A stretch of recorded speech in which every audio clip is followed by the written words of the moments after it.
নমস্কার বন্ধুরা, moms magical tips and ট্রিক্সে তোমাদের সবাইকে স্বাগত জানাই। তোমাদের পুচকু পুচকু সোনারা অনেকে এবছর নার্সারি ক্লাসে ভর্তি হয়েছে, তাই না? আর তোমরা তাদেরকে এবিসিডি লেখাতে গিয়ে একদম হিমশিম খেয়ে যাচ্ছ।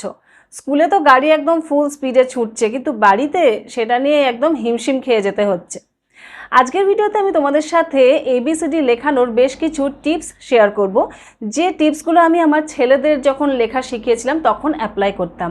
টিপস বলতে পারো বা কিছু গল্পও বলতে পারো। আমি সাধারণত যে কোনো টপিক যখন নতুন শেখাই বা যে কোনো কিছু যখন নতুন শেখাই ছোটোদেরকে, তখন চেষ্টা করি গল্পের মাধ্যমে সেটাকে বোঝাতে, তাহলে কি হয়, তাদের মনে থাকে।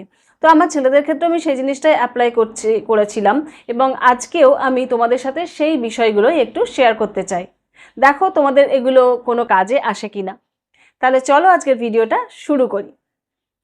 আমরা ছোটদেরকে এবিসিডি এগুলো চেনানোর ক্ষেত্রে বারবার করে ফ্ল্যাশ কার্ড দেখিয়ে হোক বা বই বারবার করে দেখিয়ে মোটামুটি চেনাতে শেখাতে পারি, কিন্তু সমস্যা যেটা হয় সেটা হচ্ছে লেখানোর ক্ষেত্রে।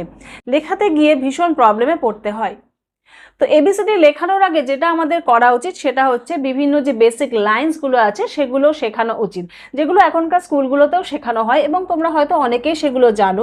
যেরকম এটাকে বলা হয় স্ট্যান্ডিং লাইন, এটাকে স্লিপিং লাইন, এগুলো হচ্ছে স্ল্যান্টিং লাইন। এই ধরনের যে বেসিক লাইন, এগুলো দিয়েই কিন্তু আমরা ছোটোদেরকে এবিসিডি এগুলো লেখানো শেখাই। সেই কারণে এই লাইনগুলো সম্পর্কে যদি একটা আইডিয়া থাকে তাহলে ছোটোদের কিন্তু বিভিন্ন লেটারগুলো লিখতে সুবিধা হয়। তাহলে চলো এবারে আমরা ডাইরেক্ট লেটারগুলো দেখে নিই যে কীভাবে আমরা ছোটোদেরকে মজা করে লেখাতে পারি। প্রথমেই চলে আসি লেটার এ। লেটার এ লেখানোর ক্ষেত্রে আমি আমার ছেলেদের ক্ষেত্রে বা আমার স্টুডেন্টদের ক্ষেত্রেও যেটা বলতাম সেটা হচ্ছে, একটা পয়েন্ট থেকে যখন আমরা শুরু করছি, এই এদিকে একটা রাস্তা এলো, আবার সেখান থেকে এই আর একটা রাস্তা এরকমভাবে নেমে গেল, অনেকটা পাহাড়ের মতো দেখতে হচ্ছে, কিন্তু মাঝখানে কিন্তু একটা কানেক্টিং রাস্তা রয়েছে, দুটো রাস্তাকে যেটা জুড়ছে।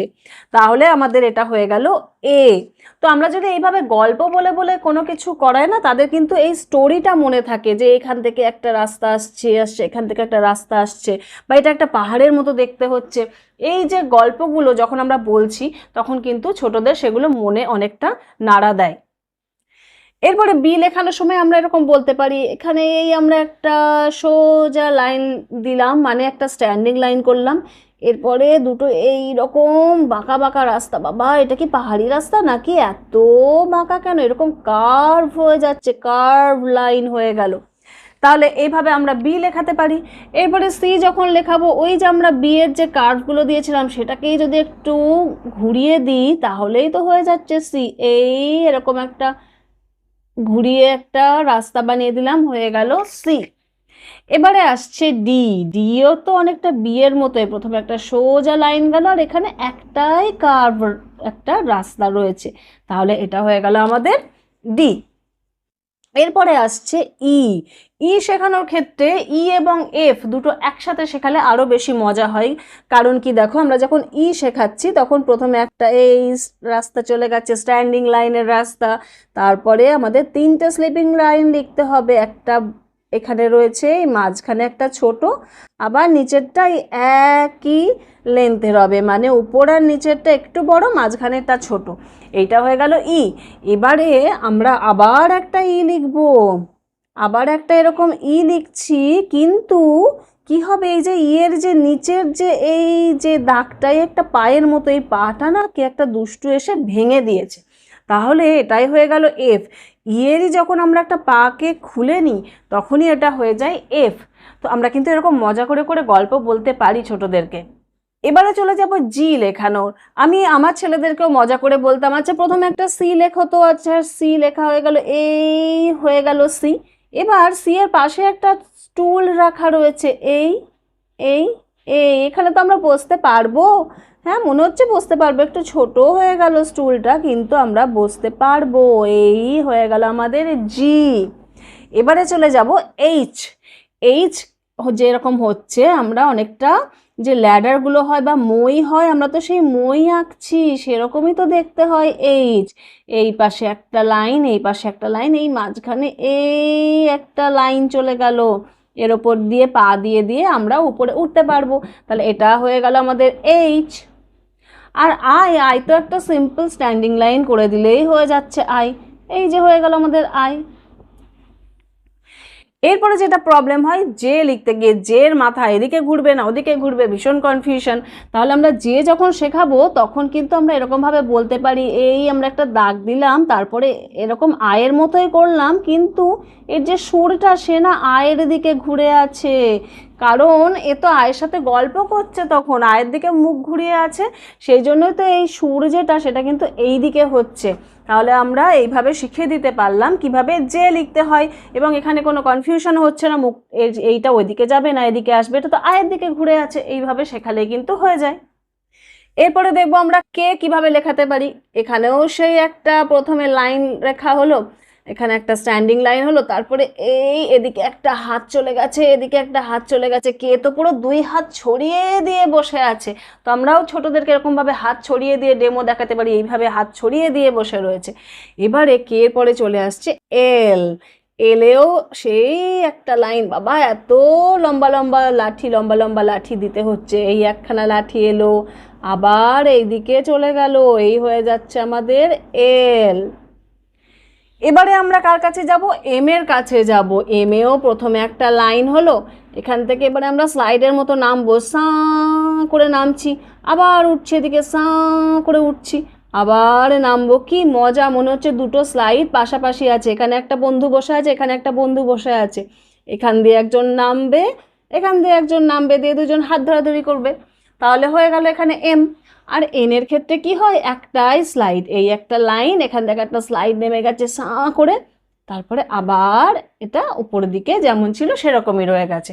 তাহলে এই হয়ে গেল এম আর এন, এরাও কিন্তু দুজনে খুব ভালো বন্ধু। এরপরে আমরা যাব ও এর কাছে। ও তো একটা রসগোল্লা, এই একটা গোল করে দিলাম, রসগোল্লা হয়ে গেল, তাহলে হয়ে যাচ্ছে আমাদের ও। ও এর পরে কে আছে, পি। পিটা কীরকম হবে, আমরা যেরকম বি লিখেছিলাম সেরকমই অনেকটা, প্রথমে একটা লাইন দিলাম, তারপরে এই একটা কার্ভ দিলাম, নিচেরটাকে আর দিলামই না, তাহলে আমাদের পি হয়ে গেল। এরপরে কিউ এর কাছে যাই চলো, তাহলে কিউ কীরকম হবে, রসগোল্লা তো আছে, রসগোল্লার থেকে বাবা এটা কি একটা বেরিয়েছে, একটা কোনো পোকা নাকি, পি এর পরে কিউ হয়ে গেল, বাবা কিউ এর একটা পোকা মনে হচ্ছে, এই হচ্ছে আমাদের কিউ। এবারে যাব আমরা আর এর কাছে। আর তো আরও মজার, প্রথমে একটা পি লেখা হলো, পি আবার কোথা থেকে একটা লাঠি না কি নিয়ে এরকম করে বসে রয়েছে, পায়ে মনে হয় ব্যথা, দাঁড়াতে পারছে না, তো তাই এরকম একটা লাঠি নিয়ে নিয়েছে, তখনই সে হয়ে গেছে আর। আর এস, এস তো বাবা স্নেকের মতো, এস কীরকম, স্নেক পুরো ফস ফস করতে থাকে, এই হচ্ছে আমাদের এস। এবারে যাই টি এর কাছে। টি তো ভীষণ সোজা, এই একটা সোজা দাগ গেল, সেখান থেকে আবার একটা লম্বা লাঠি নেমে গেল, হয়ে গেল আমাদের টি। এরপরে যাব ইউ, ইউ টার্ন নিতে হবে, এই পাহাড়ি রাস্তা আবার সেই পাহাড়ি রাস্তা, এই হয়ে যাচ্ছে আমাদের ইউ। এবারে আমরা যাই ভি এর কাছে। ভি কীরকম হবে, আমরা যেরকম এ লিখেছিলাম এটাকে যদি একটু উল্টে দিই সেটাই তো ভি এর মতো হয়ে যাচ্ছে। এর ক্ষেত্রে কীরকম ছিল, আমরা এখান থেকে এরকম এরকম শুরু করেছিলাম, কিন্তু ভি যখন করব নিচের দিকে জোড়াটা হবে, নিচে এসে মিলছে, এই এই এই হয়ে গেল আমাদের ভি। ভিকে যদি আমরা দুটো ভি যদি হাত ধরাধরি করে দাঁড়িয়ে থাকে তাহলে কি সেটা কি হয়, তাহলে কি সেটা ডাব্লিউ হয়?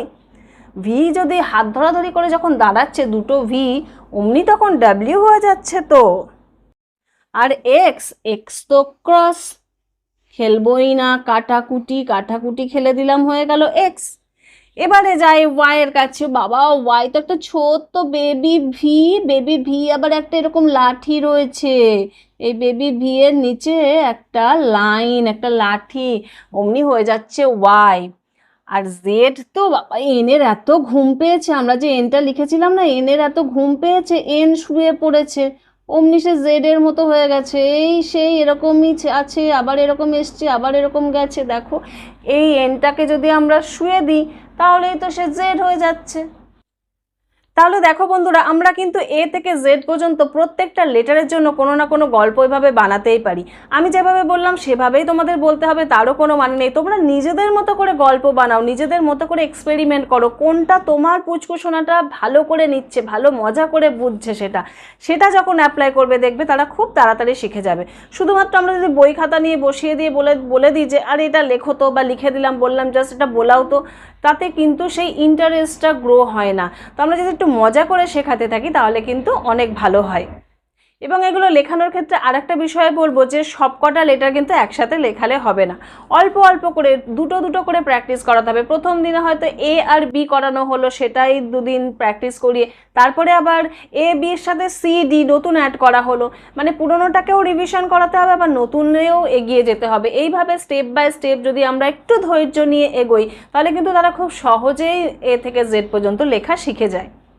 তাহলে বন্ধুরা, আজকের এই এ থেকে জেড পর্যন্ত লেখানোর গল্পগুলো তোমাদের কেমন লাগলো এবং এগুলো তোমাদের কাজে লাগবে বলে মনে হচ্ছে কিনা সেটা প্লিজ আমাকে কমেন্ট করে জানিও। আজকের মতো তাহলে ভিডিওটা এখানেই শেষ করছি বন্ধুরা। তোমরা সবাই খুব ভালো থেকো, সুস্থ থেকো। পরের ভিডিওতে আবার তোমাদের সাথে দেখা হবে।